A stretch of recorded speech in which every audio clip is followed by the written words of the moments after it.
ओम नमो भगवते वासुदेवाय। ओम नमो भगवते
बैठे हैं, ये मिथिला धाम है।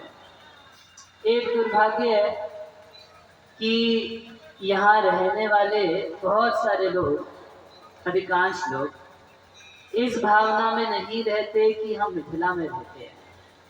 मिथिला की महिमा शास्त्रों में गाई गई है, मिथिला की महिमा संत पुरुषों ने बखान की है।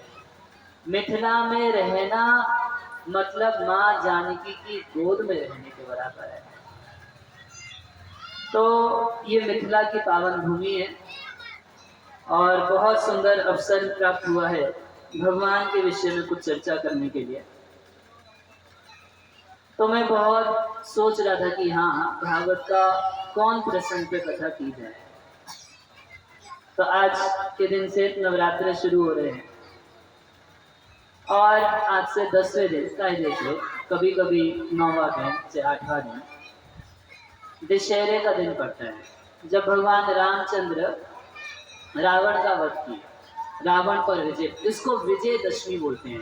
विजय मतलब जिस दिन भगवान जीते, रावण के ऊपर, अधर्म के ऊपर धर्म की जीत हुई, उसको विजयदशमी के रूप में मनाया जाता है। तो एक तो भगवान वो जीते, मगर उससे पहले बहुत साल पहले भगवान मिथिला की भूमि पर भी एक युद्ध जीते, कुछ जीते। क्या जीते? माँ जानकी का हाथ जीते, है ना। और ये यहीं पर इसी मिथिला की भूमि में जनकपुर में हुआ था। तो भगवान रामचंद्र अयोध्या से चले। जब भगवान राम का जन्म हुआ प्रकट हुए तो सारे ऋषि मुनि भगवान का दर्शन करने आए और दशरथ जी बड़े खुले मन से बांट रहे थे, जो जो मांगता था उसको वो देते थे। मगर विश्वामित्र मुनि नहीं गए, बोले हम नहीं जाएंगे, कुछ मांगने वाले तो ये सब काम के लिए हम नहीं जाते। भगवान बोले कि गुरुजी तब जन्म के समय तो नहीं आए, मगर आना आपको जरूर पड़ेगा। तो गुरु जी बोले कि ठीक है चेला जी, अगर भाई बाकी चीज मांगने नहीं आएंगे, आना पड़ेगा वो ठीक है, आएंगे, मगर जब मांगेंगे तो दशरथ जी से तुम्ही को मांग के दे देंगे। तो विश्वामित्र मुनि जन्म के समय तो नहीं आए, आए कब? विश्वामित्र मुनि जी आए जब उनके यज्ञ को असुर लोग डिस्टर्ब करते थे, परेशान करते थे, यज्ञ आदि नहीं करने देते थे, तो यज्ञ की रक्षा के लिए राम लक्ष्मण को लेने के लिए आए। दशरथ जी के पास आए, खूब सुंदर दशरथ जी स्वागत सत्कार किए और करने के बाद बोले कि आप जो चाहे मुझसे मांग लीजिए, जो चाहते हैं, हम कैसे आपकी सेवा करें, कैसे सेवा करें, ये सेवा करें, वो सेवा करें, क्या करें आपको प्रसन्न करने के लिए। तो विश्वामित्र मुनि कह दिए कि हमारे यज्ञ रक्षा के लिए राम और लक्ष्मण है। अब तो दशरथ जी बोले कि कुछ मांग लेते, ये क्या मांग लिए? राम को मांग लिए, अरे राम के साथ तो हमारा प्राण भी चला जाएगा, ये क्या वस्तु हमसे मांग लिए। मगर वशिष्ठ जी के समझाने से दशरथ जी अपने पुत्र राम लक्ष्मण दोनों को भेज दिए विश्वामित्र मुनि के यज्ञ की रक्षा के लिए। तो क्रम इस प्रकार से हुआ। आज अश्विन मास का प्रतिपद है, कल क्या था? अमावस्या तिथि थी। तो भगवान अयोध्या से चले, उसकी तिथि बहुत सुनिश्चित नहीं बता रहे, मगर भगवान अमावस्या के दिन बक्सर पहुंचे। कहाँ पहुंचे? बक्सर, जहाँ सिद्धाश्रम है। वहीं भगवान वामन देव के रूप से प्रकट होकर बलि के राज्य को छल पूर्वक लिए थे। 3 पखभूमि मांगे, उसमें बलि का सब कुछ लिए। वही स्थान पर भगवान के घर को अपना घर समझने वाले विश्वामित्र मुनि अपना आश्रम उसी को बनाए, सिद्धाश्रम। तो क्रम बड़ा सुंदर रहा कि कल जो दिन बीता अमावस्या की तिथि, उस दिन भगवान बक्सर पहुंचे, सिद्धाश्रम पहुंचे, और अगले दिन यानी कि आज की तिथि, आज के दिन से विश्वामित्र मुनि यज्ञ शुरू किए, जो 6 रात तक चला, षट रात्रि, 6 रात तक वो यज्ञ चला। तो हम लोग का यज्ञ भी आज के दिन शुरू हो रहा है, भागवत ज्ञान यज्ञ। और ये 6 रात चलने के बाद 7वें दिन कथा पूर्ण होकर इसका विराम होगा। और उस यज्ञ के रक्षा करता साक्षात भगवान श्री रामचंद्र हैं। बोलिए राघवेंद्र सरकार की। तो गोस्वामी जी के शब्दों में, पुरुष सिंह दो वीर, हर्षि चले मुनि भय हरण। पुरुष सिंह दो वीर, हर्षि चले मुनि भय हरण। पुरुष सिंह रघुवीर, हर्षि चले मुनि भय हरण। पुरुष सिंह रघुवीर, हर्षि चले मुनि भय हरण। कृपा सिंधु मति अखिल विश्व कारण करण। कृपा सिंधु अखिल विश्व कारण करण। तो गोस्वामी जी कहते हैं पुरुष सिंह, पुरुषों में जो सिंह है, शेर है, वो किसी से डरने वाले नहीं है, एकदम अभय निर्भय होकर भगवान राम लक्ष्मण जा रहे हैं। भय नहीं है कि वहां हम तो सुकुमार हैं, छोटे बालक हैं, कैसे उन राक्षसों से युद्ध करेंगे, कैसे मुनि के यज्ञ की रक्षा करेंगे।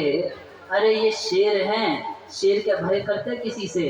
किसी का शिकार करने चलेगा तो अकेले चल देगा, उसको किसी सहायक की जरूरत नहीं है, इसको बुलाओ उसको बुलाओ, कोई सेना लगाओ, कुछ नहीं।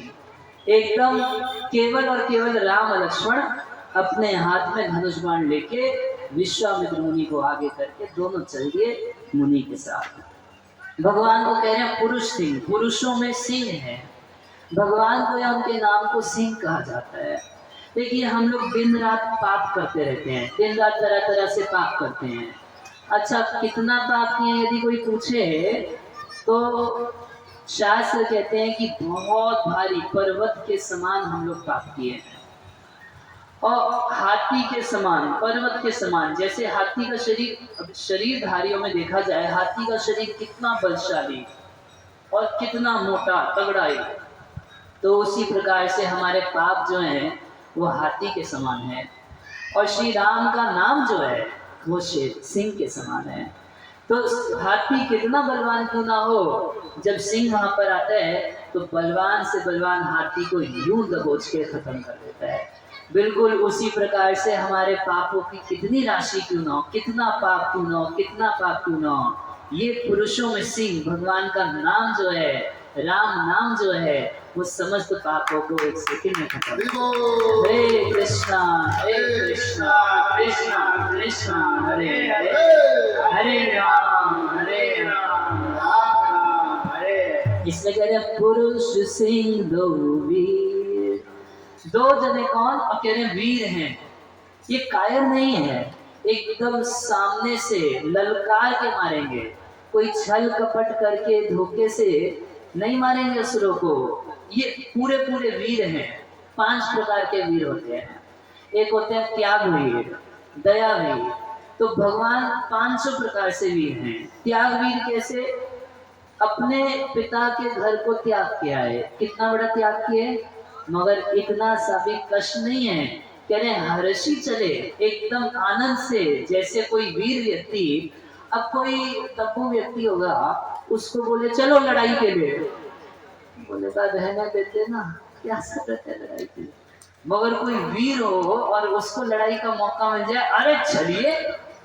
तो बिल्कुल उसी प्रकार से भगवान हर्षित हैं, आनंदित हैं। वो पराक्रम वीर हैं, वो धर्म वीर हैं, वो धर्म यज्ञ जो है उसकी रक्षा के लिए पहुंचे हैं। वो विद्या वीर हैं, अभी विश्वामित्र मुनि से विद्या लेंगे, मगर वास्तव में भगवान से ही सारी विद्या आई है। तो 5 प्रकार की वीरता है, पूर्ण रूप से निर्भय हैं और अपने भक्तों को निर्भय अभय प्रदान करने के लिए दोनों वीर चले हैं। हर्षी चले मुनि भय हरण, हर्ष के साथ एकदम आनंद के साथ उन मुनियों के भय को हरण करने के लिए चले। वो कैसे प्रभु, कह रहे कृपा सिंधु मति धीर, ये कृपा के समुद्र हैं, रास्ते में कृपा बांटते चलेंगे, आगे कृपा बांटते चलेंगे। ये कृपा के समुद्र हैं, थोड़ी कृपा नहीं है, बहुत कृपा है भगवान में। और मति धीर, धीर मति वाले अखिल विश्व कारण करण, और संपूर्ण विश्व के कारण जो हैं वो प्रभु श्री रामचंद्र ही है। तो ऐसे राम, ऐसे लक्ष्मण जो अखिल विश्व कारण करण, जो सबके कारण है। हम लोग जानते हैं कि ये सृष्टि कौन की है, तो ब्रह्मा जी को सृष्टि के रचयिता कहा जाता है।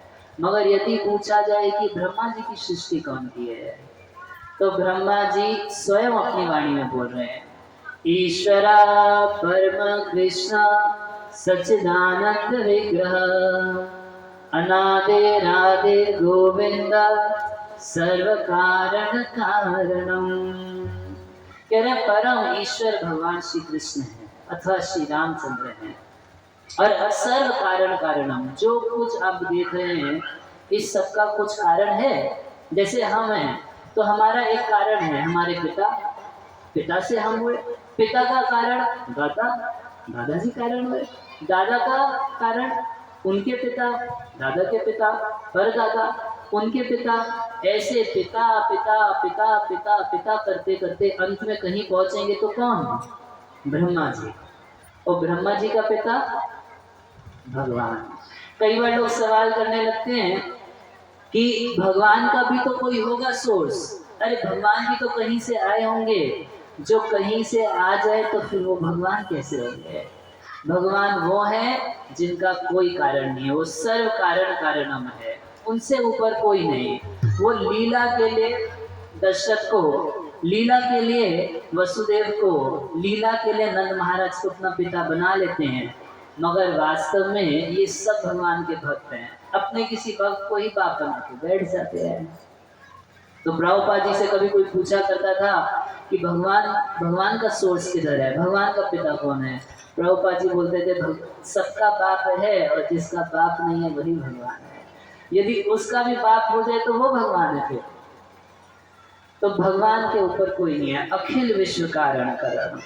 और सुंदरता उनकी वर्णन कर रहे हैं, कह रहे अरुण नयन उर बाहु विशाला, नील जलज तनु श्याम तमाला। इतना सुंदर है अरुण नयन, नेत्र उनके सुंदर सुंदर एकदम सूर्य के समान लालिमा है। और उर बाहु विशाला, उनकी बाहें जो है बहुत विशाल है। अब यज्ञ में रक्षा करने के लिए जाना है और छोटा छोटा हाथ बताएंगे तो कैसे रक्षा करने के लिए बाहों की वर्णन कर रहे हैं। कह रहे हैं कि इतना लंबा हाथ है। देखिए शास्त्रों में वर्णन आता है कि जो महापुरुष होते हैं उनका हाथ उनके घुटने से भी लंबा, ऐसे बैठ के लंबा नहीं, ऐसे तो सबका लंबा हो जाएगा, ऐसे तो सबका ही लंबा है। खड़े जब हैं तो उनका हाथ जो है उनके घुटने से नीचे तक। हम लोग का हाथ कितना है? वो छोटा छोटा सा हाथ है। मगर महापुरुषों की परिभाषा उनके 32 लक्षणों में से एक लक्षण है कि अजान भुज, उनकी भुजाएं जो है एकदम लंबी लंबी होती हैं, घुटनों से नीचे तक की। और नील जलज तनु श्याम तमाला, कह रहे हैं कि नीले नीले बादल के समान बड़े सुंदर श्याम एकदम तमाल वृक्ष के समान भगवान हैं। भाई परोपकार करने जा रहे हैं तो उनकी तुलना वृक्ष से कर रहे हैं। वृक्ष कैसा है कि खुद कष्ट उठा के सबका कल्याण करता है, ऐसे ही भगवान स्वयं परात्पर पर ब्रह्म परमेश्वर हैं। यहाँ दशरथ जी के महल में कोई सुख सुविधा की कमी नहीं है और सारे कष्ट उठा के विश्वामित्र मुनि के साथ चल दिए उनका कष्ट दूर करने के लिए। कटी पट्टी कसे भर भाता, और कटी में पीतांबर, अपने कमर में पीतांबर बांधे हैं और रुचिर चाप सायक दुरु हाथा, और दोनों हाथों में धनुष बाण, अपना रिवॉल्वर लेके चले हैं, धनुष बाण लेके चले हैं। और विश्वामित्र मुनि जिस छवि को देख रहे हैं, श्याम गौर सुंदर दुई भाई, विश्वामित्र महानिधि पाई। कह रहे श्याम गौर सुंदर दुई भाई, एक श्याम और दूसरे गौर। गौर मतलब गोरे, ऐसे गोल्डन कलर के। तो राम जी का रंग कैसे है? श्याम रंग के हैं। और लक्ष्मण जी का रंग किस रंग के हैं? वो गौ रंग के हैं। कह रहे श्याम गौर सुंदर दुई भाई, विश्वामित्र महानिधि पाई। विश्वामित्र मुनि कुछ छोटा मोटा दान नहीं लिए दशरथ महाराज से, बहुत बड़ी निधि पा गए हैं। साक्षात भगवान को शिष्य के रूप में पा गए हैं, महानिधि पाई। और जाते समय रास्ते में सोच रहे हैं प्रभु ब्रह्मण ने देव में जाना, आज मैं जान गया कि हमारे प्रभु जो हैं वो भक्तों से कितना प्रेम करते हैं, कितना प्रेम करते हैं। क्या जान गए? कह रहे मोही नीति पिता तजो भगवाना, ये भगवान है और मेरे खातिर, मई नीति मतलब मेरे खातिर ये अपने पिता को छोड़ के आज मेरे साथ आ रहे हैं। एक बार को विश्वामित्र मुनि मांग रहे थे मगर विश्वास नहीं था उनको कि भगवान सच में चल देंगे या दशरथ जी आज्ञा दे देंगे। और आज्ञा दे भी दें तो छोटा बालक है, हाँ करे ना करे। और भगवान का अर्थ है पूर्ण रूप से स्वतंत्र हैं, किसी के बंधन में नहीं है। मगर आज विश्वामित्र मुनि एकदम समझ गए कि भगवान हैं, पूर्ण रूप से स्वतंत्र हैं, जिसको श्रीमद् भागवत के प्रथम श्लोक में कह दिया, जन्माद्यस्य यतोऽन्वयादितरतश्च चार्थेष्वभिज्ञस्वराट्। जो पूर्ण रूप से स्वतंत्र हैं, स्वराट हैं, ऐसे प्रभु स्वयं दुर्वासा मुनि से बोलते हैं, हम भक्ता पराधीना ना स्वतंत्र है। कह रहे मैं अपने भक्तों के पराधीन हूँ। जो भगवान सबसे ज्यादा स्वतंत्र है, किसी का बस उन पे नहीं चलता, परम स्वतंत्र, ना सर पर कोई, उनके सर पे, हम लोग के सर पे बहुत लोग हैं। हमारे माता पिता हमारे सर पर है, गुरु जी सर पर है, स्कूल जाते हैं टीचर सर पर है, ऑफिस जाते हैं बॉस सर पर है, घर में सास ससुर सर पर है, वो समाज सर पर है, कितने लोग सर पर हैं। हम लोग स्वतंत्र नहीं हैं। और मुख्य रूप से भगवान की सत्ता हमारे सर पर है। उन्होंने जो नियम बनाए प्रकृति के, वो नियम हमारे सर पर लागू होते हैं। हम स्वतंत्र रूप से कुछ करने लगे, आप कुछ समय गड़बड़ कुछ भी खाने लगिए और सोचिए कि हम स्वतंत्र हैं, हम जो इच्छा खा सकते हैं, तो शरीर ही खराब हो जाएगा। आज सोचिए हम इतना भी स्वतंत्र नहीं है कि जब जो मन में आया सो खा लिया। मतलब क्या है, खान पान आदि में भी हमारे ऊपर प्रकृति के नियम लगते हैं। हम स्वतंत्र नहीं हैं। हर चीज में हमारे ऊपर हम नियमों से बंधे हैं, मगर वो प्रभु किसी नियम में बंधे नहीं हैं। ऐसे भगवान जो पूर्ण रूप से स्वतंत्र हैं, वो भी भक्तों के पराधीन हो जाते हैं। कोई बांध नहीं सकता उनको। जब भगवान श्री कृष्ण दुर्योधन के पास गए संधि दूत बनके, तरह तरह से दुर्योधन को समझाए कि दुर्योधन देखो, पांडवों का हिस्सा है, दे दो। अच्छा नहीं देते तो कॉम्प्रोमाइज, 5 गांव दे दो। और दुर्योधन बोलने लगा, सुई की नोक जितना भी नहीं दूंगा। और तुम संधि दूत बन के आए हो, तो आदेश देती अपने सैनिकों को कि बांध लो इसको। तो भगवान भी अब एकदम पीट के बोले जंजीर बड़ा अब साध मुझे। हाँ हाँ दुर्योधन, बांध मुझे। आज देखते हैं कि तेरे पास कितनी जंजीर है दुर्योधन, तू बांध के दिखा मेरे को। इतना विशाल हो गए, इतना विशाल हो गए, जो विराट रूप महाभारत के युद्ध में अर्जुन को दिखाए, उस फिल्म का ट्रेलर दुर्योधन को दिखा दिए, उतना ही नहीं बांध पाया। कई बार लोग बोल देते हैं कि ये कैसे हो सकता है कि अर्जुन को भगवान कह रहे हैं कि ऐसा रूप दिखा रहा हूं जो आज तक कोई नहीं देखा। अरे ये तो दुर्योधन को दिखाया था। नहीं, दुर्योधन को तो उस फिल्म का केवल ट्रेलर दिखाया था। असली फिल्म तो अर्जुन को दिखाई महाभारत की भूमि, कुरुक्षेत्र की भूमि में जब महाभारत का युद्ध हो रहा था। तो केवल वो ट्रेलर था, उसको बांध नहीं पाया। मगर वही भगवान एक दिन माँ यशोदा के हाथ से बंधन में आ गए। माखन चोरी किया करते थे इधर उधर, तो यशोदा मैया सोची कि इधर उधर का माखन खाते शायद अच्छा नहीं लगता, घर का माखन अच्छा नहीं लगता तो इधर उधर जाता है। घर में दही मथने लगी और कृष्ण सुबह सुबह उठे तो माँ को ढूंढने लगे। ढूंढते ढूंढते पहुंचे, देखा कि ये तो बहुत बिजी है। माँ को रोके, दूध पीने लगे। तब तक माँ देखी कि दूर में जो दूध रख रखा है चूल्हे पे, वो उभन के बाहर निकल रहा है। तो माता यशोदा उस दूध को बचाने चली गई, कन्हैया को नीचे रख दी। अब भगवान बोले है, मैं वैकुंठ छोड़ के आया तेरा दूध पीने के लिए, और तू 2 रुपए का दूध बचाने के लिए मेरे को छोड़ के चली गई, मेरे को जमीन में पटक के चली गई। अब तो घर का जितना दही, जितना माखन, दूध सब बर्बाद कर दूंगा, देख तू क्या करती है। और इस तरीके से भगवान इतना घर में उत्पात करने लगे, इतना उत्पात करने लगे। यशोदा माता आई, देखी तो जहां दही मत रही थी उसको फोड़ चल, देखी कि दही क्यों फूटी नहीं है, ये कौन फोड़ा? तो कृष्ण दिखाई नहीं दिए। तो समझ गई भाई चोरी हो गई और एक ही आदमी गायब हो गाँव से, इसका मतलब क्या है, चोर हो ही है। तो समझ गई कि हमारे लाला का काम है। मन में सोची कि आज इसको कुछ सबक सिखाना पड़ेगा। देखो मेरा लड़का बिगड़ता जा रहा है दिन पे दिन, कभी चोरी करता है, कभी इधर उधर चोरी करता है, कभी घर में मटकी फोड़ता है, और आज ये चोरी कर रहा है, कल किसी की छोरी लेके चला जाएगा तब। और ऐसी इसकी आदत बनी रहेगी तो कौन इससे विवाह करेगा। तो माता मोरे पुत्र भावे करे न बंधन, अतिहीन ज्ञान करे लालन पालन। माता यशोदा ये जानती है कि मेरा लाला 1 नंबर का मूर्ख है। कौन मूर्ख है? जो 45 मिनट कुरुक्षेत्र की भूमि पर अपने मित्र को काउंसलिंग की है। वो बेचारा दुखी हो गया था, धनुष बाण रख के बैठ गया था, मैं युद्ध नहीं करूंगा। 45 मिनट केवल उसको समझाए कि युद्ध करो अर्जुन।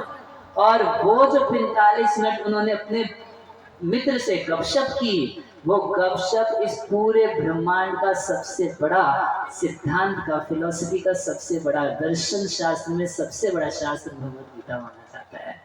वो पूरी दुनिया, चाहे किसी धर्म का व्यक्ति हो, चाहे किसी देश का व्यक्ति हो, इतना सब स्वीकार करते हैं कि सबसे बड़ा प्रमाण है भगवद गीता। वास्तव में भगवद गीता हमारा राष्ट्र ग्रंथ नहीं है, भगवद गीता विश्व का ग्रंथ है, संपूर्ण विश्व का विश्व ग्रंथ अगर है कोई तो है श्रीमद् भगवद गीता। और भगवान कैसे, वो तो केवल बातचीत कर रहे थे अपने मित्र से। उन भगवान को यशोदा मानती है कि एक नंबर का मूर्ख है, अपना बेटा मानती है, वात्सल्य भाव है। तो सोची कि आज छड़ी लेके इसको थोड़ा सुधारती हूँ।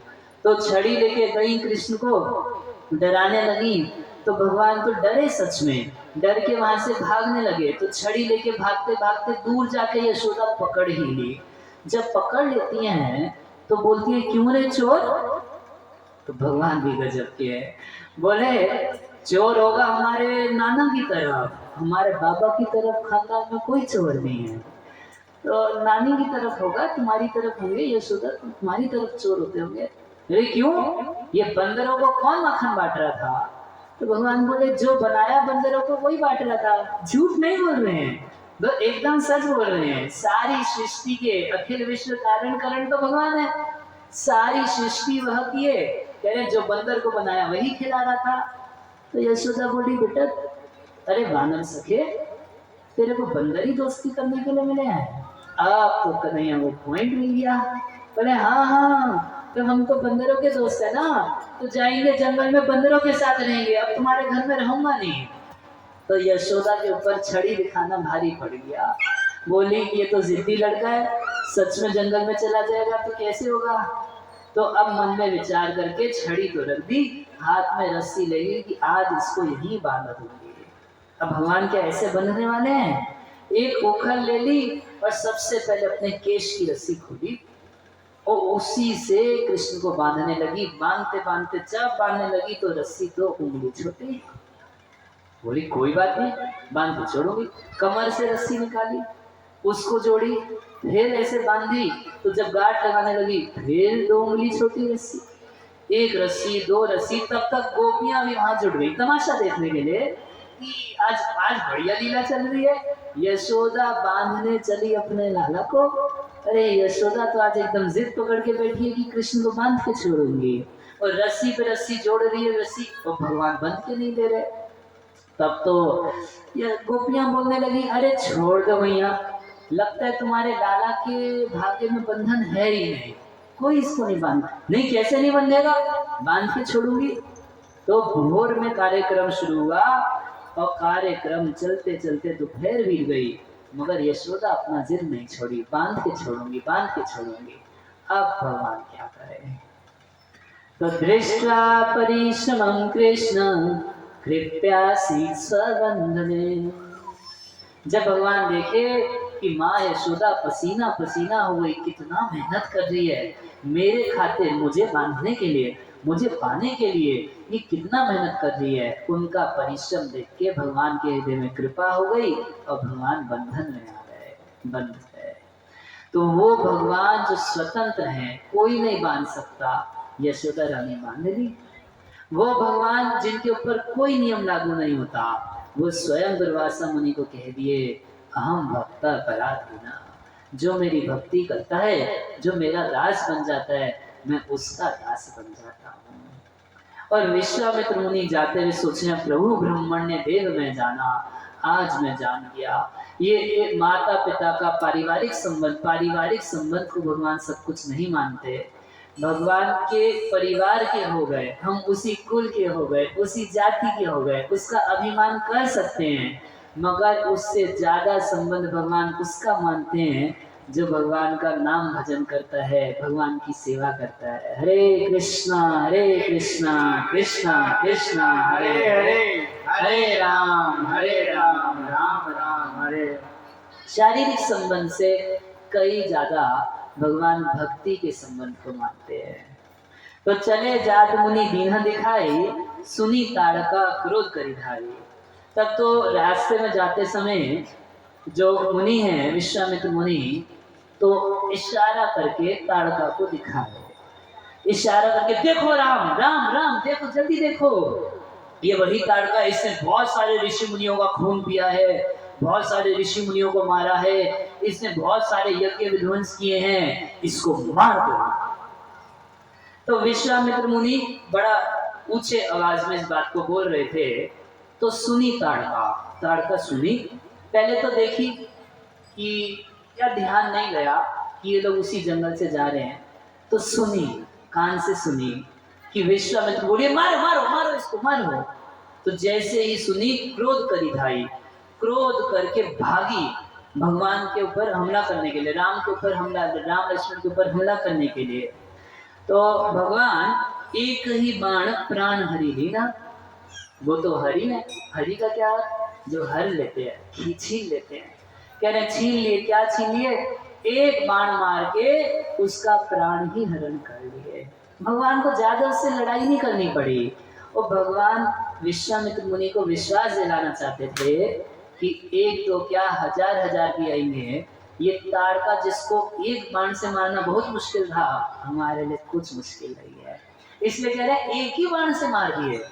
उस ताड़का को कई लोग कोशिश किए थे मारने की, कोई नहीं मार पाता था। और ये सुंदर सुकुमार नवयुवक, छोटे छोटे बालक बोलेंगे, नवयुवक भी नहीं थे भगवान, देखने में थोड़े बड़े दिखाई देते थे, मगर उस समय भगवान की उम्र मात्र 12-13 वर्ष की थी, उससे अधिक नहीं। विवाह के समय भगवान 13 वर्ष के थे। तो 13 वर्ष के सुकुमार छोटे से बालक एक बाण से उसके प्राण का हरण कर लिए। दीन जानी ते ही निजपद दीना, भगवान उसको मारे और मारने के बाद उसको देखे। तो देखे क्या, किस नजर से देखे?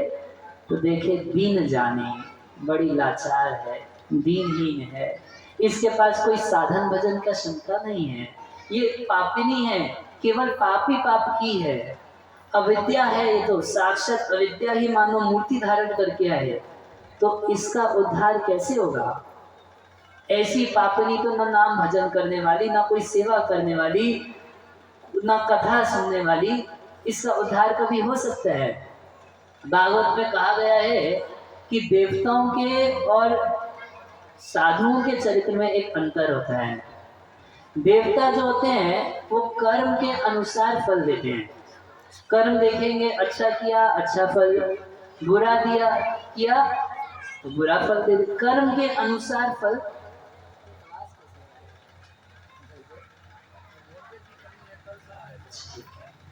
तो जो देवता होते हैं वो कर्म के अनुसार किसी को फल देते हैं। अच्छा कर्म तो अच्छा फल, बुरा कर्म तो बुरा फल। मगर साधु दीन वत्सला, साधु लोग दीन देखते हैं। अब मान लीजिए किसी व्यक्ति के कर्म चौपट है, एकदम चौपट उसे कर्म है, सिर्फ पाप करता है, शराब पीना, मांस खाना, मच्छी खाना, जुआ खेलना, झूठ बोलना, व्यभिचार करना, यही किसी का जीवन है। उसके कर्म देख के अगर कोई उसका उद्धार करना चाहे तो कर सकता है? कर्म देख के तो नहीं कर सकता। तो ऐसा व्यक्ति यदि उसको सामने से बोल दे तू एक नंबर का पापी है, तो बुरा भी मान जाएगा, लड़ाई करने लगेगा। उसको वो बोल के धर्म में नहीं लगाया जा सकता। तो ऐसे व्यक्ति का उद्धार देवता लोग नहीं करते, वो कर्म के अनुसार उसके दुख को मिटाते हैं। कर्म अच्छा होता तो मिटा देते, नहीं तो रहो दुखी। मगर साधु देखते हैं कि बेचारा कंगाल है और सुंदर कर्म अब करे इसकी भी कोई गारंटी नहीं। तो साधु दीन वत्सला, साधु लोग और भगवान का व्यवहार ऐसा है कि किसी को दीन देख के उसके ऊपर कृपा कर देते हैं। बेचारा मान लीजिए कोई व्यक्ति गरीब है, कर्म भी उसका फूटा है, अब कर्म देख के उसको पैसा दे तो बनता नहीं है, तब कोई दयालु व्यक्ति क्या करेगा? देखेगा बेचारा गरीब है, काम धंधा भी नहीं है, इसको कुछ दे दे बाद में। उसी प्रकार से भगवान देखे कि ताड़का एक नंबर की पाप की राशि है, इसका उद्धार तो इसके कर्म से नहीं हो सकता। तो भगवान अपनी दया से दीन जाने के ही निज पद दीना, दीनहीन जान के अपना चरण कमल ताड़का को दे दिए। हतारी गति गायका, एक भगवान का गुण है कि जिसको मारते हैं उसको भगवान अपना चरण कमल कम से कम मुक्ति तो दे ही देते हैं, या अपना चरण कमल, अपने चरणों की भक्ति दे देते हैं। इतने बड़े दाता हैं कि उद्धव जी तो आश्चर्य से कह रहे हैं, अहो बकीयम सनकालकूटम जिघांसयाप्य, कह रहे अहो बकीयम सनकालकूटम। अरे कितने आश्चर्य की बात है कि अपने स्तनों पर जो हलाहल विष लगा के आई थी, कृष्ण को मारने की इच्छा से आई थी, वो बकासुर की बहन पूतना, अहो बकीयम स्तनकाल कूटम जिघांसयापि, भगवान को मारने की इच्छा से आई थी, ऐसी पूतना को भी भगवान अपने गोलोक धाम में मां बना के रख दिए, धात्री गति दिए। कह रहे कम्बा दयालु शरणम रजे माम, कह रहे इनसे ज्यादा कोई दयालु व्यक्ति मिलेगा? मान लीजिए कोई व्यक्ति आपको मारने के लिए आपके घर आ जाए और आए, आप उसका स्वागत करें, आइए आइए स्वागत है आपका, सुनिए हमारा वो मकान खाली पड़ा है, आज से आप उसमें रहिए। कोई करेगा ऐसा? अपने मर्डरर को क्या कोई ऐसा करेगा? कोई नहीं करेगा, कोई इतना दयालु नहीं हो सकता। मगर श्री कृष्ण दया की इतनी मूर्ति हैं कि जो उनका मर्डर करने पहुंची, वो जिघांसयापि, वो राक्षसी पूतना हलाहल विष लगा के भगवान के पास पहुंची। उस समय भगवान केवल 6 दिन के थे, 6 दिन के कृष्ण पालने में थे, और माता यशोदा रोहिणी आदि माताएं वहीं खड़ी थी, और पूतना एकदम सुंदर गोपी का रूप बना के, राक्षसी स्वरूप तो छिपा ली, कपट से गोपी का स्वरूप बना के नंद भवन में घुसने लगी। बोली मैं सुनी, अरे कृष्ण को देख रही, हाय मेरा लाला, हाय मेरा लाला, हाय मेरा लाला करके सीधा भगवान के पास चली गई। इतना नकली प्रेम दिखा रही थी कि एक बार को यशोदा भ्रम में पड़ गई कि इतना प्यार तो मैं भी लाला को नहीं करती जितना ये करती है। कोई रोका नहीं, कोई टोका नहीं, सीधे गई, कन्हैया को उठा के गोद में लेके हाय मेरा लाला, हाय मेरा लाला, और अपना स्तन पिलाने, अपना दूध पिलाने लगी। मगर क्या इच्छा थी? जिघांसयापि, कृष्ण को मारने की इच्छा से आई थी। तो भगवान भी जब कृष्ण पूतना को देखे तो आंख बंद कर लिए, अपना सर मुंह में दी तो भगवान ले लिए। अब तो दूध पीने के साथ भगवान इतना पिए कि उसका प्राण भी पीने लग गए। इतना कष्ट हो रहा है, इतना कष्ट हो रहा है कि ये मुंज दे अलमिति, अरे छोड़ दे। भगवान बोले कि मैं जिसको पकड़ लेता हूँ छोड़ना सीखा नहीं आज तक, तो छोड़ेंगे? वो एक बार कोई व्यक्ति गलती से, रूप गोस्वामी पाद कहते हैं कि यदि आप लोग अपने पापी मित्रों के साथ हमेशा ऐसे ही बने रहना चाहते हैं तो कभी भूले से वृंदावन मत चले जाना। वो वृंदावन चले जाओ तो यमुना के तट पर मत चले जाना, यमुना के तट पर चले जाओ तो वहां पर केसी घाट मत जाना, और केसी घाट भी चले गए तो वहां श्री कृष्ण का दर्शन मत करना। एक बार उस काले काले कृष्ण का दर्शन कर लिया तो इस संसार के जितने पापी मित्र हैं सब छूट जाएंगे, भगवान को ही देखना चाहेंगे। कह रहे मत दर्शन मत करना। उसके अलावा कह रहे यदि अपने पापों को बचा के रखना चाहते हो, संसार में दुखी रहना चाहते हो, तो भूले से भी कभी भागवत मत सुन लेना। यदि एक बार भी रियल में श्रीमद् भागवतम सुन लिए तो भगवान को छोड़ के भागने की कोशिश भी करोगे तो भगवान एक बार किसी को पकड़ लेते हैं तो छोड़ते नहीं है, कहीं भाग के जाओगे पकड़ के वापस ले आएंगे। तो पूतना बोली अरे मुंज दे, अरे छोड़ दे, बोले छोड़ूंगा नहीं। फिर बोली अलमिति, अरे बहुत दूध पी लिया। बोले नहीं, अभी अलमिति नहीं, अभी पूरा नहीं पड़ा। और करते करते उस पूतना नाम की राक्षसी का भगवान प्राण चूस दिए। तो पूतना सबसे पहले कृष्ण भी राक्षसी का वध किया, पूतना का वध किया, और भगवान रामचंद्र भी सबसे पहले ताड़का का वध किए। तो ये दोनों ही वास्तव में अविद्या है। ऐसी पूतना को भगवान श्री कृष्ण ये नहीं देखे कि मारने की इच्छा से आए थे, वो बस ये देखे कि कम से कम नाटक कर रही थी ना माँ जैसा। उस नाटक को ही भगवान भजन मान के उस पूतना को अपने गोलोक धाम में, अपने नित्य धाम में, यशोदा तो नहीं मगर यशोदा जैसे, एक होती है माँ, एक होती है धाई जो नर्स टेक केयर करने वाली, माँ जैसी ही तो धाई की गति भगवान दे दिए। कम्बा दयालु शरणम रजना, उद्धव जी कह रहे इनसे बड़ा दयालु कोई मिल सकता है क्या? इनसे बढ़ के कोई दयालु नहीं मिल सकता। ताड़का को माँ आदि नहीं बना के रखे क्योंकि नाटक भी नहीं करती थी, कम से कम नाटक तो करती, कुछ नाटक करनी भी मारना चाहती थी, तो निज पद दीना भगवान उसको मुक्त कर दिए। मगर पूतना क्योंकि थोड़ा सा नाटक कर रही थी माँ का, इसलिए भगवान उसको अपनी माँ ही बना के रख दिए। हरे कृष्णा कृष्णा कृष्णा हरे हरे, हरे राम राम राम हरे हरे। तो कृपा सिंधु मति धीर, इसीलिए पहले बोले ये कृपा के समुद्र चल के जा रहे हैं। राक्षसी को मारे, दया आ गई, तब ऋषि निज नाथी जी चिन्ही, तब ऋषि अपने निज नाथ अपने स्वामी को पहचान गए। अच्छा पूछेंगे पहले नहीं पहचान गए थे क्या? जब दशरथ जी के गए थे मांगने के लिए तब पहचानते थे ना ये भगवान है, मगर दशरथ जी जाते जाते बोल दिए कि अब से विश्वामित्र ही तुम्हारे माता पिता है राम। इतना सुन के विश्वामित्र मुनि के मन में इतना वात्सल्य आ गया, इतना प्रेम, एकदम अपने पुत्र जैसा वात्सल्य आ गया कि एक बार को भूल गए थे कि भगवान है। जब ताड़का को मारे तब मन में कुछ ऐश्वर्य उदित हुआ, ओ ये तो साक्षात भगवान है। तब ऋषि निज नाथी जी चिन्ह गए, समझ गए, एकदम दिव्य ज्ञान हृदय प्रकाशित, हृदय में उस ज्ञान का प्रकाश हो गया कि भगवान है। और विद्या निधि कहूँ विद्या दीन। मगर अब वो जिस चीज के लिए लेके आए हैं, देखिए सिद्धाश्रम जाके विश्वामित्र मुनि नहीं पढ़ाई लिखा है, वही जंगल में जहाँ ताड़का को मारे वहीं पर विद्या देना शुरू किए। और किसको विद्या दे रहे हैं? तो कह रहे विद्या निधि कहूँ विद्या दीना, वो विद्या निधि को, जो विद्या के समुद्र है जिनसे सारी विद्या निकली है, उन विद्या निधि को मन में भावना नहीं थी किसी भूखे व्यक्ति को सिखा रहा हो, वो जानते हैं कि विद्या निधि है, मगर क्योंकि इनका गुरु हूँ तो इनको शिक्षा दूंगा। ऐसा भगवान के प्रेमी जो होते हैं, जो वात्सल्य भाव में होते हैं, उनके भीतर ऐसा भाव रहता है कि भगवान को मुझे सिखाना है, पढ़ाना है, दिखाना है। भगवान श्री कृष्ण भी गुरु को स्वीकार किए।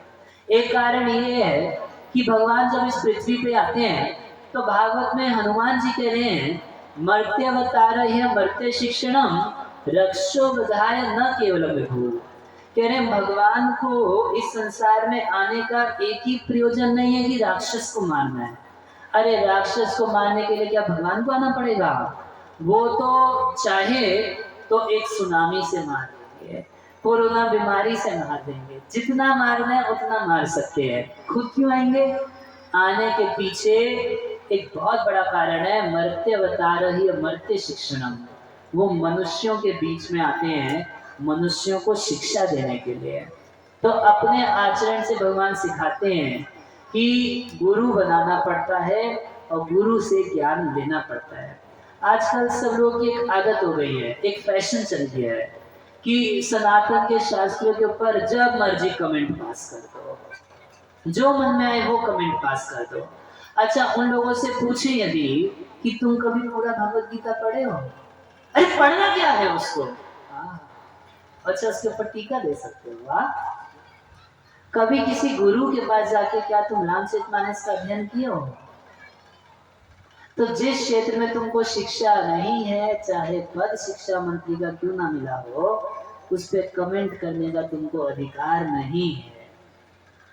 भगवान अपने आचरण से दिखा रहे हैं कि ये सब पद वद का इन्फ्लुएंस मेरे ऊपर नहीं चलेगा। हमको समझने के लिए किसी वैष्णव गुरु, किसी भक्त गुरु के चरणों में निकट बैठ के भागवत पढ़ोगे तभी मुझको समझ पाओगे, नहीं तो नहीं समझ पाओगे। इसलिए भगवान स्वयं विद्या निधि होके भी गुरु का चरणाश्रय करके विश्वामित्र मुनि से ज्ञान लाभ किए। भगवान श्री कृष्ण भी सांदीपनी मुनि के आश्रम में गए। पहले ब्रज में रहते थे तो गाय चराना, खेलना कूदना, इसी में दिन बीत गए। जब मथुरा गए तो वसुदेव देव की सोचे कि हमारा लड़का तो कुछ पढ़ाई लिखाई किया नहीं, इसको स्कूल कॉलेज भेजे, कुछ पढ़ाई लिखाई हो जाए तो अच्छा है। पहले ऐसा था कि जब गुरुकुल सिस्टम रहता था, अभी तो ऐसा है कि स्कूल भेजने के लिए एकदम छोटा, माता पिता बच्चे को घर में रखना ही नहीं चाहते। एक सच्ची बात है, वो पालन पोषण करने में बच्चा रात को सोने नहीं देता, तंग करता है, ये वो पता नहीं क्या क्या सोच के थोड़ा 3 साल का होता है, शहरों में आप देखिए नर्सरी में भेजना शुरू कर देते हैं। अरे वहीं जाएगा, कहाँ प्ले स्कूल भेज दिया, वहीं खेलेगा बच्चों के साथ। अब घर में खेल कूद के लिए, पहले तो इतना सारा खेल होता था, अब कोई खेल ही नहीं बचा, तो चलो वहां पर प्ले स्कूल भेज देते हैं, खेलेगा वहां पर, कुछ सीखेगा। मगर पहले ऐसा नहीं होता था, इतना खेल कूद के लिए घर में ही होता था। बच्चे, विशेष रूप से लड़के लोग, बचपन में गाय चराना, ये करना वो करना, एकदम आनंद में जीवन जीते थे।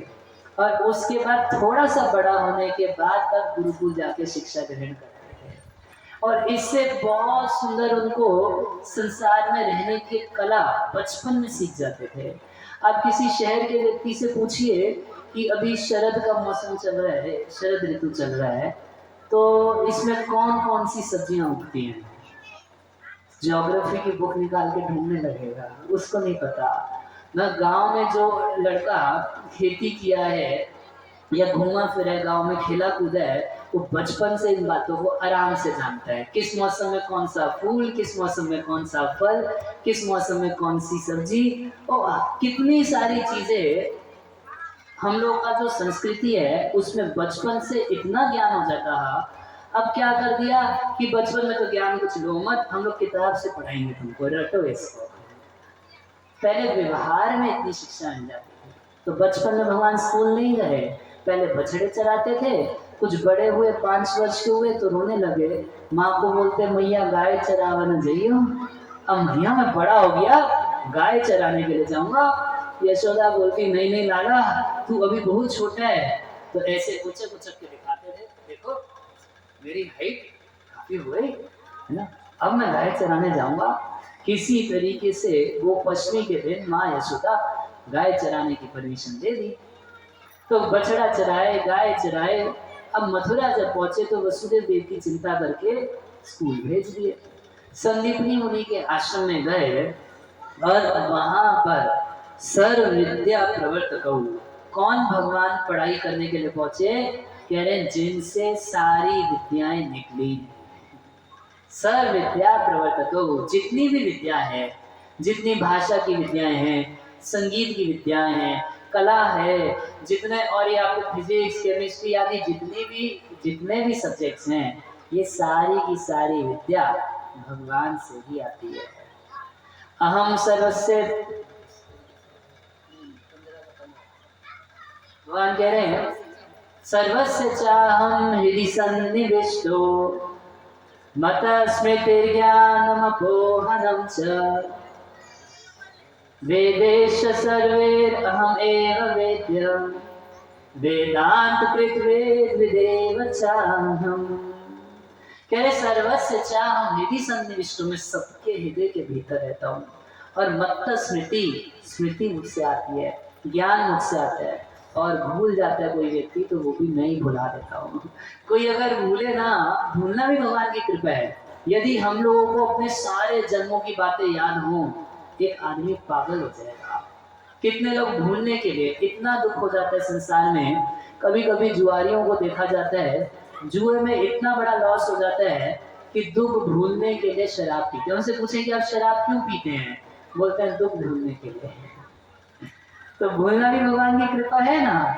रात को सोते हैं तो सारी संसार की टेंशन भूल के सो जाते हैं, तो नींद आ जाती है। और जिस व्यक्ति को टेंशन रह जाती है उसको नींद की गोली खा खा के भी नींद नहीं आती है। तो मत्त स्मृति ज्ञानम अपोहनम च, सब कुछ भगवान से। वेदेश सर्वे अहमेव वेद्य, सारा वेदों का ज्ञान भगवान कह रहे हैं मुझी से आया है। वेदांत कृत, मैंने वेदों को किया है। विद एव चाहम, और वेदों के द्वारा जानने योग्य मैं हूँ। तो संदीपनी मुनि के आश्रम में भगवान मात्र 2 महीने रहे। हम लोग स्कूल में 12 साल, फिर कॉलेज में 3 साल, 4 साल, 5 साल, फिर BA, MA, MBA, ये वो पता नहीं क्या क्या पढ़ते रहते हैं। कितना साल लोगों का पढ़ने में बीत जाता है। और भगवान श्री कृष्ण कितने साल स्कूल गए, केवल 64 दिन और 64 रात स्कूल में पढ़ाई की है। 64 दिन रात में 64 विद्याओं को एकदम निपुण कर लिए भगवान। क्योंकि सर्व विद्या, जितनी भी विद्या है प्रवर्तको, सब तो भगवान से आई है, मगर अपने आचरण से सिखा रहे हैं कि गुरु के पास जाके सीखना चाहिए। विद्या निधि कहूँ विद्या दीना, विद्या निधि को विद्या दिए, जाते लागना क्षुधा पिपासा, ऐसी विद्या दिए कि भाई कल को लड़ाई झगड़ा करने के लिए जाओगे तो लड़ाई करने, युद्ध करने के लिए किसी नए स्थान पे चले जाओगे तो वहां किचन देखोगे या असुरों को मारोगे? अब खाने पीने की ही टेंशन बनी रहेगी तो काम कैसे होगा? तो ऐसी विद्या दे दिए, जाते लागना क्षुधा पिपासा, जिससे ना भूख लगे और ना प्यास लगे। कुछ कुछ ऐसी विद्या होती है, विशेष रूप से कुछ योगिक क्रियाएं ऐसी होती हैं जिनको करने से व्यक्ति को यदि भूख लग रही हो तो भूख शांत हो जाती है। जैसे एक आसन होता है जिसको शीतली प्राणायाम बोलते हैं। ऐसे सांप की तरह जीभ को घुमा लीजिए और इसके बीच में से सांस लीजिए, एकदम सीधा बैठ के उस सांस को एकदम भीतर पेट तक, उधर तक लेके जाइए। तो इस प्राणायाम को करने से उस समय की भूख जो होती है वो शांत शीतल हो जाती है। आग जल रही हो, अच्छा ऐसा प्राणायाम है, इसको करने से व्यक्ति, ऐसा नहीं कि ना खाने से जैसे व्यक्ति कमजोर हो जाता है, बीमार हो जाता है, इस प्राणायाम की विधि से यदि कर लिया तो भूख भी शांत हो जाएगी और वो कमजोर नहीं होगा। ध्रुव महाराज मधुवन गए थे तपस्या करने के लिए। पहले महीने हर 12वें दिन फल खाते थे, दूसरे महीने हर 9वें दिन पत्ता खाते थे, तीसरे महीने हर 9वें दिन जल पीते थे और चौथे महीने हर 12वें दिन, 12 दिन के बाद एक बार सांस लेते थे। तो कोई भी पूछेगा ना कि आखिर इतने दिन भूखे कैसे रह लेते थे, तो उनको फॉर्मूला पता था, शीतली प्राणायाम, प्राणायाम किए और उससे भूख को सीखिए और उसके बाद तपस्या में लगे रहते थे। तो युद्ध करने जाओगे, कल को लंका पे चढ़ाई करोगे, तो वहां पर कितनी किचन, वो भालू वानर ये सब तो पेड़ से उखाड़ उखाड़ के कुछ भी खाते रहेंगे, कोई तुमको तो कुछ अच्छा खाने को चाहिए ना, तो कैसे होगा? और अभी वन में घूमेंगे तो फल कंद मूल यही सब मिलेगा। तो ऐसी विद्या सिखा दिए जिससे भूख प्यास ना सताए और अतुलित बल तनु तेज प्रकाशा, और बल बढ़ाने की विद्या, ये सारी विद्या सिखाती है। तो भगवान एक चीज और सिखाए कि आशीर्वाद मांगने से पहले सेवा करना चाहिए। गुरुजी विद्या दिए है, मगर उससे पहले भगवान राम कुछ सेवा करके गुरुजी को प्रसन्न कर लिए। गुरु प्रसन्न हुए तो राम को बोलना नहीं पड़ा, अपनी इच्छा से, हृदय से, अपनी गरज से भगवान को सारी विद्या देती है। जो विद्या उनके पास थी सारी विद्या सिखा दिए। तो उसके बाद आयुध सर्व समर्पी के प्रभु निज आश्रम आनी, कंद मूल फल भोजन दीना भगति हित जानी। कह रहे आयुध सर्व समर्पी, जितने आयुध थे सारे के सारे अपने आयुध भगवान को समर्पित कर दिए। गोस्वामी जी के एक एक शब्द ऐसे हैं, कह रहे पहले विद्या समर्पित कर दिए, विद्या समर्पण करने से जो उनको ब्राह्मण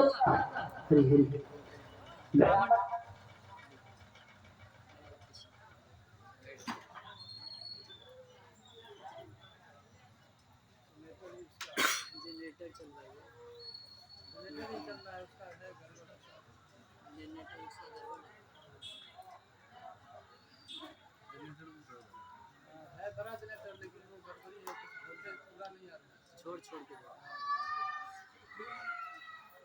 हरे कृष्ण हरे कृष्ण बहुत बड़ा हरे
Hare Krishna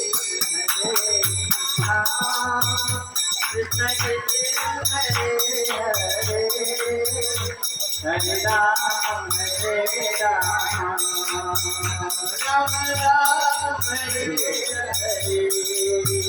Hare Krishna Krishna Krishna Krishna Hare Hare Hare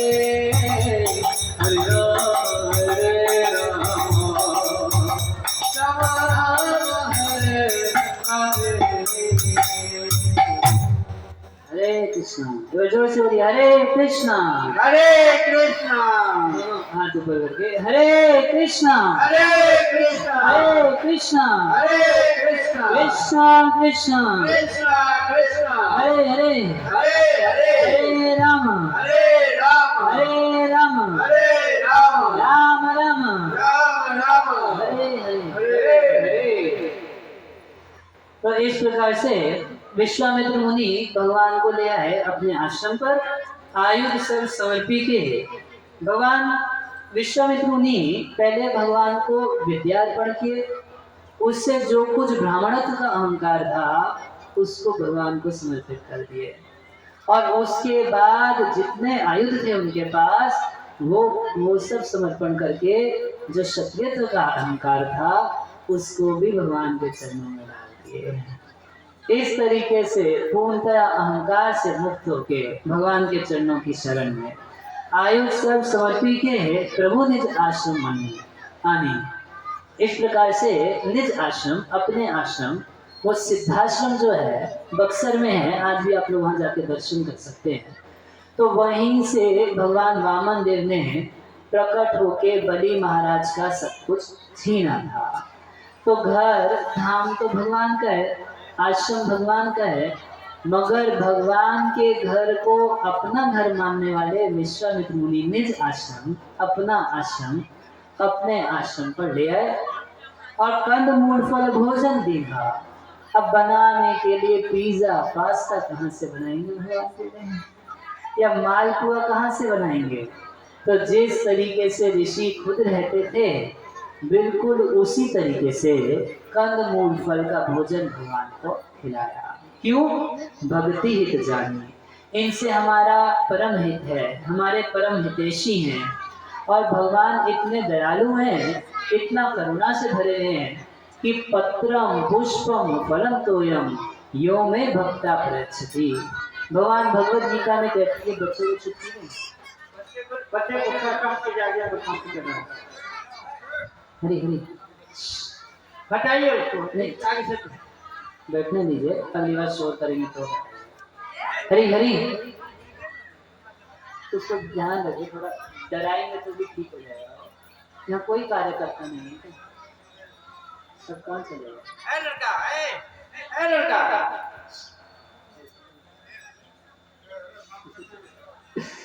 हरे कृष्णा कृष्णा कृष्णा हरे हरे, हरे राम राम राम। तो कंदमूल फल खिलाए अपना परम हितैषी जान के, और प्रातः कहा मुनि संग रघुराई। तो ये सब तो कल की घटना हुई।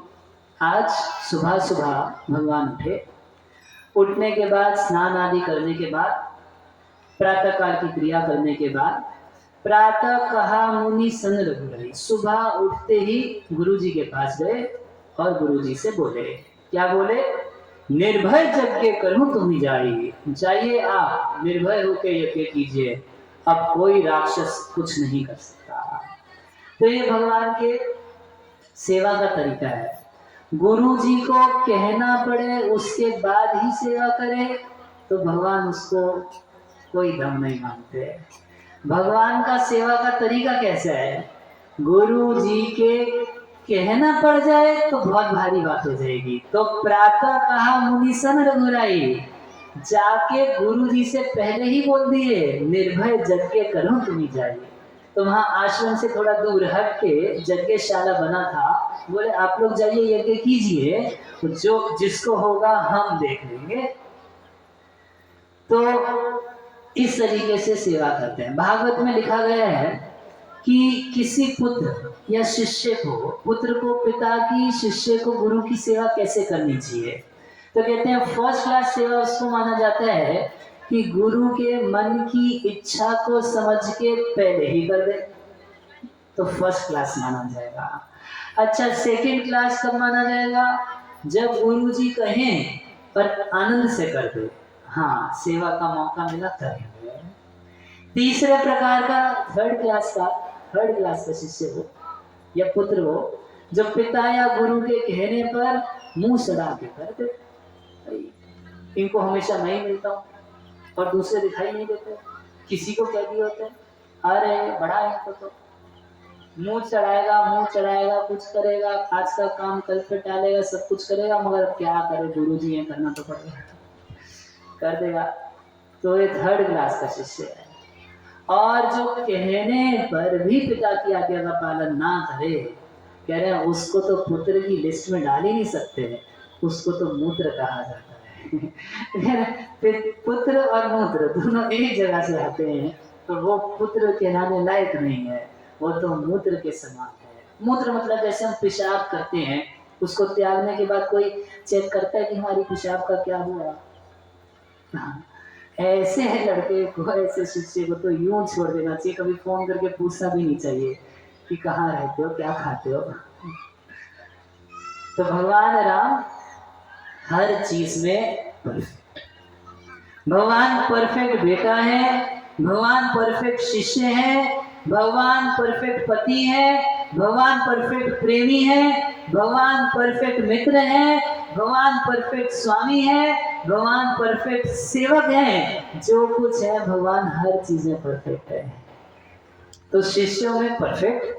प्रातः कहा मुनि सन रघुराई, निर्भय यज्ञ करो तुम जाइए, आप लोग जाइए निर्भय यज्ञ कीजिए। होम करन लागे मुनि झारी, तो झारी मतलब जितने मुनि थे सबके सब पूरा एकदम झाल एकदम नाई लगा के जितने मुनि थे बेचारे यज्ञ कर नहीं पाते थे, अब भगवान के बल पर चल करे हैं। जब साथ श्री रघुनाथ तो फिर किस बात की है चिंता। जब राम हमारे साथ हैं, श्री रघुनाथ हमारे साथ हैं, तो किस बात की चिंता, चलो एकदम। तो सारे के सारे ऋषि मुनि होम करन लागे मुनि झारी, आप रहे मख की रखवाली। और आप कहाँ रहे? राम जी कहाँ रहे? वो यज्ञ की रखवाली करने के लिए 6 रात, जैसे हम लोग अभी नवरात्र 9 रातें है ना, नवरात्र मतलब 9 रात्र, नवरात्र। तो 9 रात्र जो है एक प्रतिपदा के आज की तिथि से शुरू 9 रातें बीतेंगी, 9 दिन 9 रात, 10वें दिन विजयदशमी, तब नवरात्रा पूरा है ना। तो 9 रात का मतलब क्या हुआ? एक्चुअली में 10 दिन 9 रात। जब कोई टूर एंड ट्रेवल पर कहीं जाएंगे तो वो लोग एडवर्टीजमेंट डालते हैं कि हम आपको शिमला लेके जाएंगे, 11,000 रुपये लगेगा, 3 दिन 2 रात। दिन हमेशा ज्यादा, रात हमेशा कम होती है। तो 2 रात का ट्रिप है, कहने का मतलब क्या है? 3 दिन 2 रात। 7 दिन का कहने का क्या मतलब है? 7 रात कहने का मतलब हो जाएगा 8 दिन 7 रात। तो 6 रात्रि का मतलब है 7 दिन 6 रात्रि। तो राम जी 7 दिन 6 रात्रि धनुष बाण लेकर गुरु जी की सेवा में एकदम तत्पर खड़े। राम लक्ष्मण दोनों आपू रहे मख की रखवाली। तो आज के दिन से, प्रतिपदा के दिन से 6 रात और फिर सप्तमी के दिन 7 दिन, इन्हीं 7 दिन में ये यज्ञ चला था जो विश्वामित्र मुनि कर रहे थे। सारे ऋषि मुनि थे, तो उन लोगों के यज्ञ की रखवाली श्री रामचंद्र खुद करते हैं। तो सुनी मारीच निसावर क्रोही, ले सहाय धावा मुनि द्रोही। अब जब मारीच सुना, देखिए पहले ऋषि मुनि एकदम साइलेंट यज्ञ किया करते थे। इन असुरों का इतना उत्पात होता था, इतना उत्पात होता था कि यज्ञ करते थे तो मंत्रों का उच्चारण या तो नहीं करते थे या इतना हल्का करते थे कि ज्यादा शोर ना हो। तो असुरों को पता चल जाएगा तो आ जाएंगे, ऐसे करके अपना ओम पवित्र पवित्र इसी तरीके से कर लेते थे। मगर अब तो भगवान का बल है, ऊंचे स्वर से संकीर्तन चालू कर दिए, हरे कृष्णा कृष्णा कृष्णा हरे हरे, हरे राम राम राम हरे हरे। अब तो भगवान हमारे साथ हैं, तो इतना ऊंचे स्वर से करने लगे यज्ञ कि स्वाहा स्वाहा, इतना ऊंचा, कोई माइक नहीं, कोई साउंड सिस्टम नहीं, तो बहुत शोर हो रहा। तो पहले ये मारीचारी क्या करते थे कि जब यज्ञ का धुआं देखते थे तो धुआं देख के आते थे यज्ञ में यज्ञ ध्वंस करने के लिए। और अब तो सुनी मारी, सुन लिया यज्ञ हो रहा है, इन ऋषि मुनियों की हिम्मत कैसे हो गई यहाँ पे आके हरे कृष्णा करने की, हम बताएंगे इनको। तो सुनी मारीच निसावर क्रोधी, ये सब स्वभाव से क्रोधी होते हैं। आप ऐसा ना सोचिए इनको गुस्सा करने के लिए कोई कारण चाहिए होता है, कुछ ना कुछ बहाना बना के गुस्सा करने ही लगते हैं। ये स्वभाव है, जैसे सांप का स्वभाव है, जरूरी नहीं है कि आप लात मारेंगे तो डसने के लिए भागेगा, वो किसी कारण से, बिच्छू है, बिच्छू ये तो ना देखता कि आपने उसको थप्पड़ मारा, लाफा मार दिया, कुछ किया, तो वो आपके ऊपर, आप उसकी मदद करने की कोशिश करेंगे तो भी आपको डसने लगेगा। तो ऐसे जो असुर लोग होते हैं, निसावर जैसे लोग होते हैं, ये स्वभाव से गुस्सेल होते हैं। जैसे होते हैं ना, गुस्सा तो उसकी नाक पे चढ़ा रहता है, आप कुछ अच्छा बोलेंगे तो गुस्सा आ जाएगा। अब 3 बार पूछ दीजिए कि थोड़ा पानी पियेंगे, नहीं पीना, पानी पियेंगे, बोलो नहीं पिया, क्या हो गया, पानी तो पूछा था। गुस्सा तो एकदम नाक पे चढ़ा रहता है। तो ऐसा नहीं है कि इनको उन मुनियों से कोई डिस्टर्बेंस हो गई थी, मगर स्वभाव से क्रोधी, जैसे स्वाहा स्वाहा सुने तो ले सहाय धागा मुनि द्रोही, अपने जितने सहायक थे सबको लेके मुनियों के द्रोही धावा बोल दिए एकदम तुरंत। तब भगवान राम और लक्ष्मण तो एकदम तैयार थे, बिनु पर बाण राम ते ही मारा, सत जोजन का सागर पारा।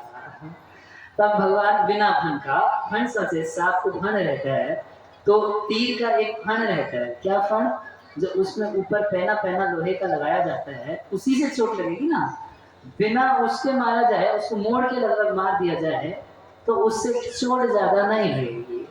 तो बिना फल का, बिना फन का बाण जब भगवान चलाए तो वो उसमें पहना तो था नहीं, वो बाण उठा के पटक दिया 100 योजन सागर पारा, 100 योजन का सागर पार करा के उस पार जाके उसको जाके फेंक दिया।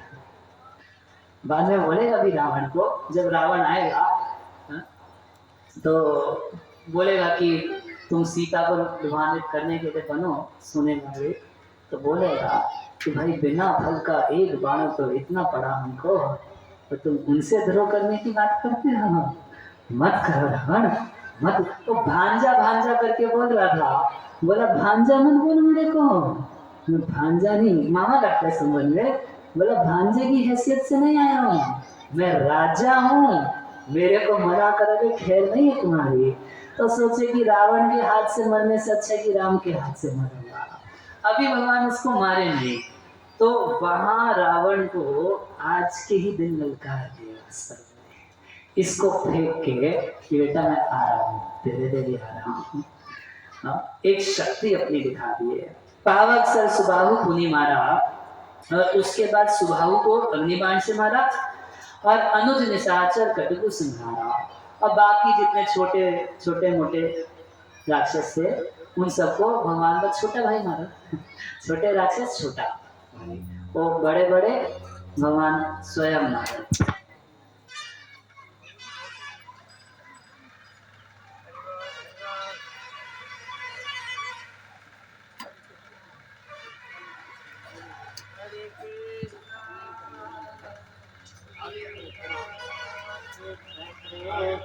हरी हरी 10 मिनट में बंदी कर रहे हैं हम लोग, 10 मिनट के ये आवाज के साथ। हरे हरे कृष्ण। तो बाकी छोटे मोटे असुरों को छोटे भाई ने मार दिया। मारी असुर द्विज निर्भयकारी, इन सारे असुरों को मार के उन ब्राह्मणों को एकदम निर्भय कर दिया। स्तुति कर ही देव मुनि झारी, और तब तो सारे देवता भगवान की स्तुति करने के लिए आ गए। स्तुति कर ही देव मुनि झारी, झारी यहाँ भी लगा दिए। जितने देवता लाइन लगा लगा के हम भी कुछ बोलेंगे, हम भी कुछ, सब लोग माइक पकड़ पकड़ के भगवान का जय जयकार करने लगे। तो देवताओं के करने के बाद जितने ऋषि मुनि थे वो लोग लाइन लगा लगा के भगवान का कुछ कुछ गुणगान करने लगे, स्तुति करने लगे। देवताओं को किस बात की प्रसन्नता थी? देखिए, जब भगवान नरसिंह देव के रूप से प्रकट होके हिरण्यकशिपु को मारे, तब भी देवता लोग आके नरसिंह भगवान की स्तुति किए। और स्तुति करते हुए कई लोग स्तुति किए, देवता किए, पितृलोक किए।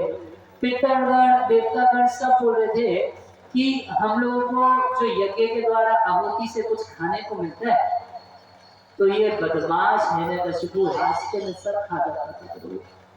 बहुत अच्छा किए कि आप इसको मार दिए, अब यज्ञ भाग हम लोगों को मिल जाया करेगा। तो देवता लोग यही स्तुति करने लगे, बहुत अच्छा किए, इन बदमाशों को मारे आप। पर उनके बाद मुनि लोग स्तुति किए, तब उन्हें कछुक दिवस रघुराया। अब बात कितनी हुई थी दशरथ जी से? कॉन्ट्रैक्ट साइन किए थे। कितना कॉन्ट्रैक्ट साइन किए थे? बस यज्ञ रक्षा के लिए बेटों को भेज दीजिए। अब 6 दिन 6 रात 7 दिन यज्ञ रक्षा हुआ, सब कुछ हुआ। उसके बाद भगवान जाने लगेंगे। मगर जितने ऋषि मुनि थे हाथ जोड़ के, अब यहाँ के गीत से तो नहीं बोले ओ पहुना मिथिले में रहू ना, ऐसा नहीं बोले। तो यहाँ आने के बाद तो ऋषि मुनि बोले कि रह जाइए ना कुछ दिन और। तो भगवान पुनि यानी फिर से उन 6-7 दिन बीतने के बाद फिर से दोबारा कछुक दिवस रघुराया। कुछ दिन और वहीं पर रह गए, वहां से नहीं आगे गए, वहां रहे कि इन्हीं विप्रन पर गाया। अच्छा, पूछे क्यों रह गए? तो उन विप्रों के ऊपर, उन ब्राह्मणों के ऊपर दया करने के लिए भगवान वहीं पर रह गए, उनको सुखी करने के लिए। उनके मन में था कि इतने बड़े सौभाग्य से ये हमारी साधना का फल तो नहीं हो सकता, ये तो प्रभु की निज कृपा है कि आके हम लोगों को दर्शन दिए। अब कुछ दिन और इनके दर्शन का लाभ मिल जाए तब कितना अच्छा हो। तो बोले कुछ दिन रुक जाइए। तो कुछ आचार्य कहते हैं 3 दिन रुके, कुछ कहते हैं 5 दिन रुके, कुछ कहते हैं 7 दिन। कितने दिन रुके कुछ बहुत क्लियर नहीं है, मगर गोस्वामी जी उन सबकी बात को रख लिए। बोले कछुक दिवस कुछ दिन रहे, आप 3 कहते हैं तो वो ठीक, आप 5 कहते हैं तो वो ठीक, आप 7 कहते हैं तो वो ठीक, भगवान कुछ दिन रुक गए। अच्छा, जब रुक गए तो वहां पर किए क्या? तो भगति हेतु बहु कथा पुराना, कहे विप्र यद्यपि प्रभु जाना। तो भक्ति हेतु विश्वामित्र मुनि अपनी भक्ति के कारण बहु कथा पुराना, पुराना मतलब पुराण की पुरानी कथाएं, जो पुराणों की कथा है। और आजकल के पॉलिटिक्स की चर्चा, यहाँ मर्डर की चर्चा, ये सब भगवान को अच्छा नहीं लगता। लोग अपने घरों में मंदिर बनाते हैं, भगवान को रखते हैं और सामने बैठ के 3rd क्लास का प्रजल्पा करने लगते हैं।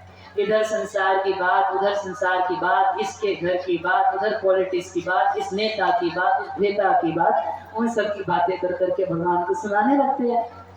आप सोचिए, भगवान वैकुंठ छोड़ के अर्चल गिरे के रूप में भगवान आते हैं अपने भक्तों पर कृपा करने के लिए। वो आए हैं आपके घर में आपके फालतू का 3rd क्लास न्यूज़पेपर सुनने के लिए? नहीं, भगवान ये सब पसंद नहीं करते। वो जानते हैं इतना पहुनाई भी भगवान पसंद नहीं करते। ये खा लीजिए, वो खा लीजिए, ये वो ये, जितना ज्यादा भगवान को कथा सुनना चाहिए।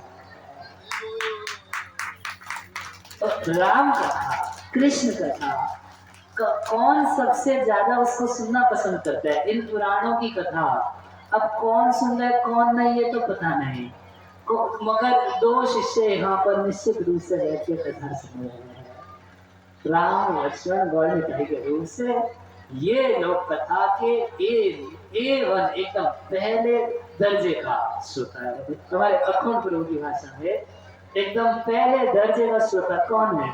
तो वो यहाँ आके पहले से बैठ गए, हमको सुनाइए, हम सुनेंगे। तो भक्ति हेतु बहु कथा पुराना, कहे विप्र यद्यपि प्रभु जाना। अच्छा, क्या भगवान को उन कथाओं का ज्ञान नहीं है? वो सारी कथाएं भगवान जानते हैं, एक एक कथा जानते हैं, उन्हीं की कथा है, वो जानते हैं मैंने क्या किया, क्यों किया, कब किया, सब जानते हैं। मगर फिर भी वो कथा भगवान को इतनी अच्छी लगती है कि भगवान उस कथा को सुनना पसंद करते हैं। वो भक्ति हेतु अपनी भक्ति के कारण कथा सुना रहे हैं। और श्री रामचंद्र और लक्ष्मण जी दोनों बैठ के कथा को सुन रहे हैं। और कथा में डिस्टरबेंस भगवान पसंद नहीं करते हैं। एक बार की बात है, दक्षिण भारत में एक मंदिर है रंगनाथ जी का।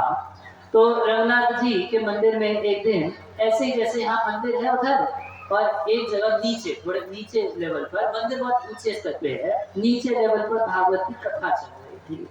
तो बड़ा सुंदर रूप से कथा चल रही है, बहुत सारे भक्त लोग बैठ के कथा सुन रहे हैं। तब तक रंगनाथ जी को मन में इच्छा ही, हम भी कथा सुनेंगे, हम यहाँ पर बस खाऊं पीऊं ढोल सुनूं, ये करूं वो करूं, जय जगदीश हरे, बस इतना सुनने को मिलता है। एक आता है बोलता है हमारी मनोकामना पूरी कर दो, दूसरा आता है ये हमारा काम कर दो, तीसरा बोलता है घर में झाड़ू पोछा कर दो, चौथा बोलता है नल ठीक करो। तो बोले मैं तो सुना नहीं, मैं भी कुछ कथा सुनना चाहता हूँ। तो भगवान अपने पुजारी को 1 लाख का मारा। अब उनका बात करने का जो तरीका हो, अब लाभा मारे पड़ा तो थोड़ा ध्यान दे, हमारा देखे रंगनाथ जी का हाथ, एकदम सच्ची घटना बता रहा हूँ आपको। तो भगवान बोले कि हम भी कथा सुनना चाहते हैं, लेके चलो। तो वहां रंगनाथ मंदिर इतना पॉपुलेट है, इतना ऐश्वर्य है वहां पर कि ऐसा नहीं कि उस भगवान ऐसे ही उठ के आ। तो भगवान जाएंगे तो सुंदर पालकी, उनके साथ हजारों सेवक, और खूब झांझ बज रहा है, खूब इंस्ट्रूमेंट बज रहे हैं, खूब शोर हो रहा है, और उसके साथ भगवान की सवारी वहां पर करेगी। तो भगवान वहां जा ही रहे थे, तो जा रहे थे, तब तक एक भक्त जो कथा सुन रहा था, शोर आया, शोर आया। तो उधर ऊपर से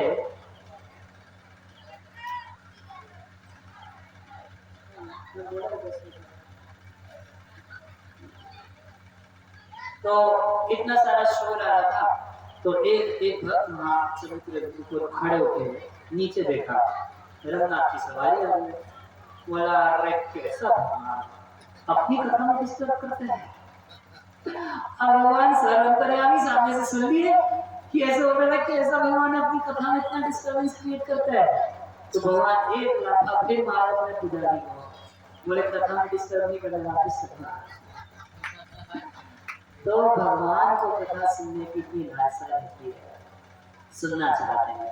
कथा को कहा जाता है कृष्ण कर्णामृत, ये कृष्ण के कानों के लिए अमृत के समान है। श्रीमद् भागवत के महात्म्य में लिखा गया है कि जो व्यक्ति भगवान की कथा सुनने के लिए, भागवत की कथा सुनने के लिए आके बैठता है, उसके हृदय में हरि चित्तम समाश्रय, भगवान हरि उसके चित्त में आके आश्रय ले लेते हैं, वहां शेल्टर ले लेते हैं, अपना घर बना लेते हैं। क्यों घर बना लेते हैं? कि इसके कानों के माध्यम से जो कथा आएगी इसके हृदय में बैठ के सुनता है। तो जो जो भक्त कथा सुनने के लिए आते हैं, भगवान खुद उनके हृदय में आके बस जाते हैं। तो खूब प्रेम से भगवान की कथा प्रीति से जैसे भगवान सुन रहे हैं, तो वैसा तो हम लोग नहीं सुन पाएंगे, मगर जितनी अपनी मति है उस मति को लगा के भगवान की कथा को ध्यान पूर्वक सुनना चाहिए। तो आज कथा का पहला दिन था, कुछ व्यवस्थाओं के कारण सब चीज विलंब से चली। आप लोग भी थके रहिए आज, तो यही कथा विराम करेंगे। तो कल से कथा का क्या टाइमिंग रहेगा? देखिए टाइमिंग का निर्णय जो है वो हम लेंगे, वो मैं किसी दूसरे के हाथ में नहीं दूंगा, स्पष्ट है। क्योंकि हम लोग वेतन लेते हैं कथा का, और वो वेतन है कि लोग कथा सुन पाए। तो श्रोताओं को जो समय सबसे ज्यादा सूट करेगा सुनने के लिए, आप लोग आराम से जिस समय सुन सकते हैं वही समय मैं कथा का यहाँ रखूंगा, ठीक है। 3 बजे से नहीं होगा। कौन सुनना है 3 बजे? नहीं, हम ऐसा करते हैं, आप लोगों को 3 बजे का टाइम सूट करते सबको?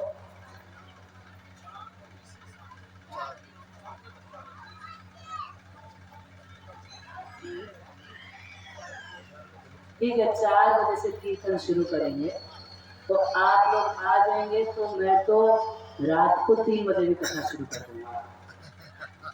हम लोग जल जाते हैं, हमें समस्या नहीं है।